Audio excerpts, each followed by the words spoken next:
Or, le mandat d'arrêt était complètement fallacieux puisqu'il était sous le coup d'un mandat d'arrêt émis par la République dominicaine pour trafic d'êtres humains et traite de migrants, qui sont des motifs qui n'ont absolument rien à voir avec l'affaire, ce qui prouve bien la façon dont il risque d'être jugé par la suite. Vous avez eu des contacts aujourd'hui avec le gouvernement ou l'ambassade française à Saint-Domingue. Est-ce que vous savez comment se trouve votre frère, où il en est, qu'est-ce qui se passe exactement ? Alors actuellement, il est en transit, il est en avion, donc il n'est pas encore arrivé sur le territoire dominicain.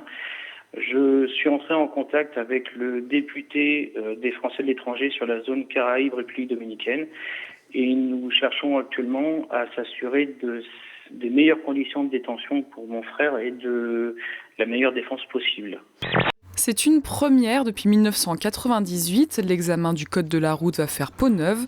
Présenté il y a quelques mois par le ministère de l'Intérieur, la réforme prévoit de passer de 700 à 1000 questions, mais surtout de réduire les délais du passage du permis en privatisant l'examen du Code. On améliore la qualité, on diminue les délais, et les candidats sont satisfaits. Ça ne pénalise pas les inspecteurs en place en dévalorisant leur action. Que dirait-on si 2 mois avant le bac, on changeait les épreuves ? On est fiers de nos élèves, on est fiers de leur formation et on les défend à ce titre. Il faut avoir un juste prix. C'est pour ça que nous demandons que cette réforme, qui est une réforme nécessaire et obligatoire, je le répète, puisse débuter en septembre.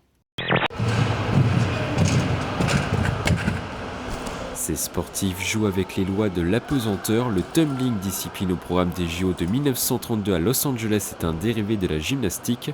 L'objectif, les tumblers doivent enchaîner 8 acrobaties consécutives sur une piste de 25 mètres de long pour séduire les juges. Et depuis 3 heures ce matin, l'ensemble des salariés du site XPO Logistique sont en grève à Trappes. Ils manifestent contre une nouvelle organisation de la logistique avec un groupe de grande distribution annoncé par la direction la semaine dernière. Pour l'occasion, un intersyndical a été créé hier. Il regroupe Force ouvrière, la CGT, la CFTC, la CGC et la SAP. Cette nouvelle organisation représenterait une perte de 50% du volume traité par XPO Logistique. Les syndicats demandent donc l'arrêt immédiat du projet. Et maintenant que Valérie Pécresse est partie, qui pour lui succéder ? Ils sont aujourd'hui 9 à se présenter avec leurs suppléants. Tous leurs suppléants, la liste va apparaître à l'écran et on remarque que la droite a fait l'union autour de Pascal Thévenot, c'est le maire de Vélizy. Il a le soutien de son parti, les Républicains, mais aussi de l'UDI et du Modem. En revanche, à gauche, le PS part seul avec Tristan Jacques, jeune candidat de 28 ans, adjoint au maire de Manille-les-Hameaux. Parti communiste, Europe Écologie se lancent chacun de leur côté dans la campagne. 300 vaches laitières sont présentes sur le salon de l'agriculture, mais comment sont-elles nourries ? C'est la ferme de Viltin de Jouy-en-Josas qui en a la lourde tâche. Pendant les 10 jours d'exploitation du salon, elle livre à l'Aube, porte de Versailles, plus de 50 tonnes de ballots de maïs. Puisqu'on est tout près de Paris, tous les matins, il y a un camion qui vient ramasser 5 tonnes de fourrage pour les vaches du salon. La Stout, c'est une des nouvelles bières locales de Bois d'Arcy. Depuis 10 ans, ces 3 amis brassent pour le plaisir, mais en décembre dernier, ils ont décidé de créer leur propre marque. Au départ, on est parti sur 3 bières, à savoir donc une American Pale Ale, une India Pale Ale et un Stout. Donc c'est 2 bières blondes, plus ou moins aromatiques, avec des houblons très aromatiques. Vous êtes Villepreusien, vous avez 23 ans, c'est assez jeune pour être un délégué territorial. Comment vous expliquez votre nomination ?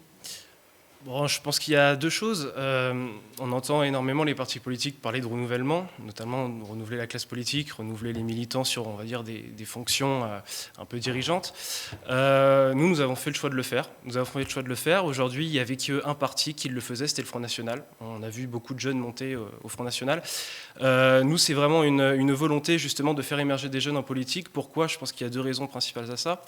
La première, c'est d'apporter un peu de fraîcheur, notamment dans les idées, avec des débats aujourd'hui comme le numérique ou l'économie collaborative. Je pense que les jeunes ont beaucoup à apporter sur ces sujets-là.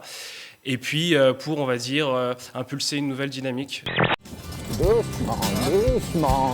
Ce ne sont pas des cavaliers ni des cochers, mais des meneurs. Depuis un peu plus d'une journée, ces stagiaires évoluent sous l'œil attentif de Guillaume Singer, responsable des cours d'attelage au Haras des Brévières. En attelage, on est tout de suite au guide. Voilà, il ne faut pas attendre d'avoir une bonne assiette, de se tenir sur ces 2 étriers.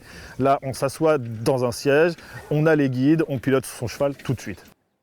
En réalité, l'Aupivois aujourd'hui est victime de la loi pour l'accès au logement et à un urbanisme rénové, plus communément appelée loi Allure. Concrètement, cela veut dire qu'au 31 décembre 2016, les offices HLM publics devront être rattachés à une collectivité locale unique.